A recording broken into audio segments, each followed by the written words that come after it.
Hi students, good morning. Morning, sir. Okay, Srini, yesterday you were telling me something about the verb. Yes, sir. You want to know the verb more in detail. Yeah. Am I right? Yes, sir. Okay. So let's go to this slide. This explains the verb and its usage. Now, I call this chart the verb explosion because I want to show all the different component parts of the verb. You know what the verb is, huh? The verb expresses an action And or a tense. or and tense, right? Yes. So look at this chart now very carefully. Try to understand what I'm telling you, and then you try to explain in your own words. So the verb consists of basically four parts: the finite verb, the infinite, the present participle, and the past participle.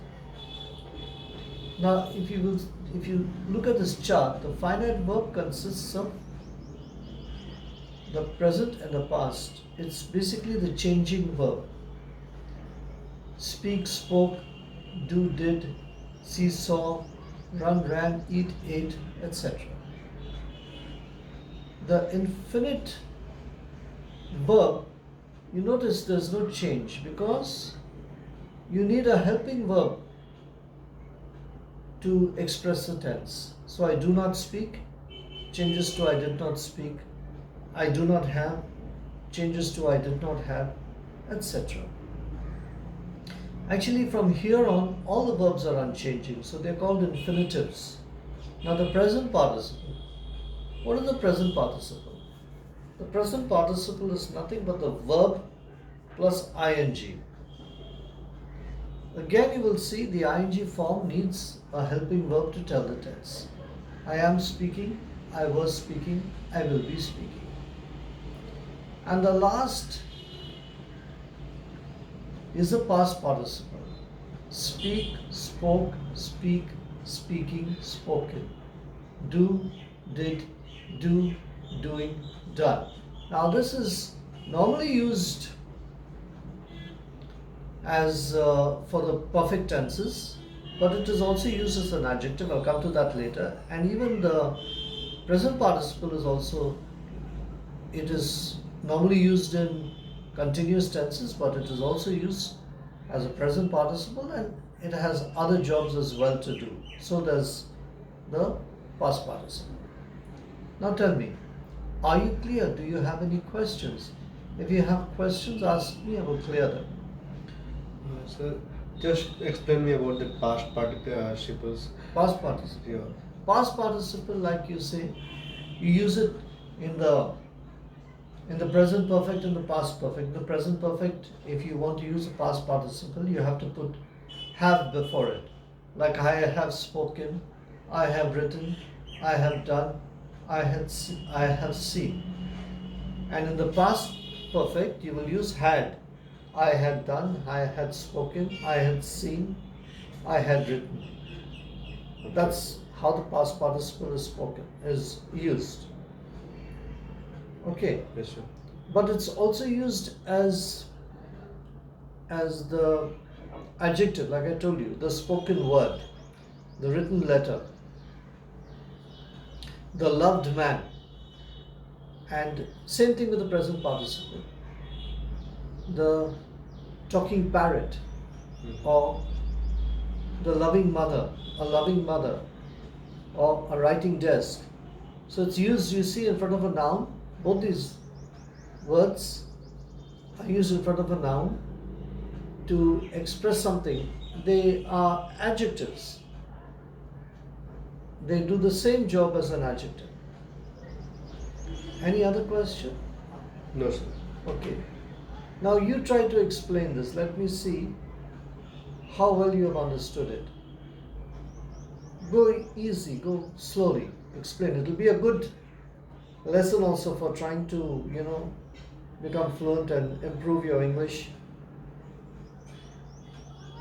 improve your speaking skills. See there, speaking skills again. Speaking is the adjective and skills is the noun. So speaking skills. Now tell me, try to explain it in your own words. Now, how do you begin a discussion? The first thing is you have to know. What would you do first if you have to discuss? What would be the first thing you have to do? Can you tell me? What is the first one? I didn't understand so what you No, when you start a discussion, how do you start it? means. The first would be introduction. Yeah. Like what you're talking about. The audience or the have to know what you're talking about. So you'll begin straight away with the subject. Now say it.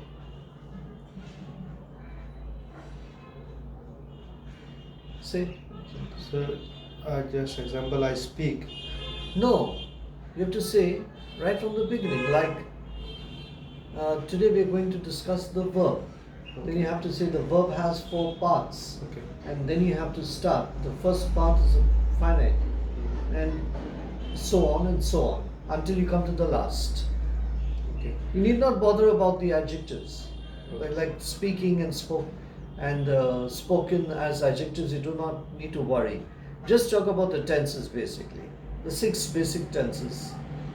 So today we are learning about the verbs. There are 4 major verbs.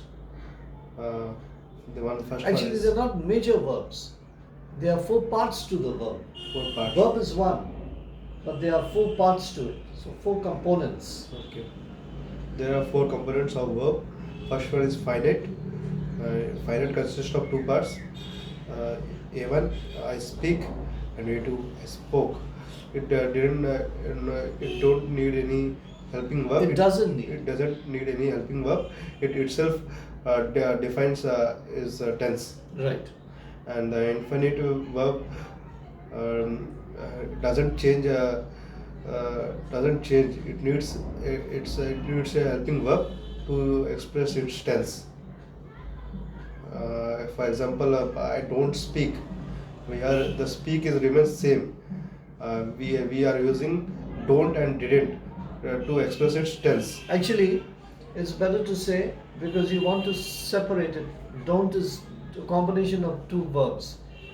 Do and not. Okay. But if you want to really express the tense, show the helping verb, then you have to say, I do not speak, I did not speak. Over here you can see that do is changing to did. Do, the present tense, is changing to did in the past tense. Yeah. And the present participle consists of 2 parts.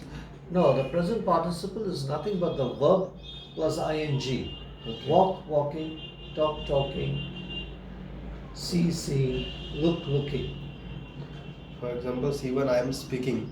Basically present participle is in we use in the present continuous tenses. And for example, I am speaking. It is in present continuous. I was speaking. C2. It expresses as past continuous. I was speaking. Very good. Excellent. And last one is past participle. Past participle it also needs helping verb. Have, had. It are normally used as a means perfect tense, present perfect and in past perfect. I have spoken, but in this case we have to be use after we have to use after have past participle means spoken, had spoken, I have written, I had written, like that. Excellent. Okay. Very good. That's You know what? You know why I like to use this chart? Because you can use this chart to practice. Many of my students come up here and they explain this chart very well. So it gives you a good chance to practice. So remember, once again, I'll give it to you briefly how you do it. You've done well, but anyway, I'll just show you. You can improve. There's always room for improvement. So you begin like this by saying, today we will discuss the verb. The verb as you all know, is a part of speech and a very, very important part of speech, because without a verb, you can never make a sentence, because the verb expresses an action and the tense. So, to begin with, let's start with the finite verb, which is the changing verb. A1, A2, if you notice. A1 is speak, A2 is spoke. A1 will be do, A2 will be did. And it goes on for every verb. Then you come to the infinitive. The infinitive is a verb that does not change, and because it does not change, it needs a helping verb to express the tense. Example, I do not speak, I did not speak, I do not have, I did not have, I do not write, I did not write, and so on and so forth. Also, the infinitive is used in the question. Do you speak? Did you speak? Do you do? Did you do? Do you have? Did you have? Etc. Only take note of how the helping verb comes. In the negative statement, the helping verb comes after the subject. I do not have. I did not have. In the question, the helping verb will come before the subject. Do you have? Did you have? Etc. And the present participle is nothing but the verb plus ing. Speak, speaking, do, doing, see, seeing, look, looking, eat, eating, sleep, sleeping, etc., etc. Over here also, you need a helping verb.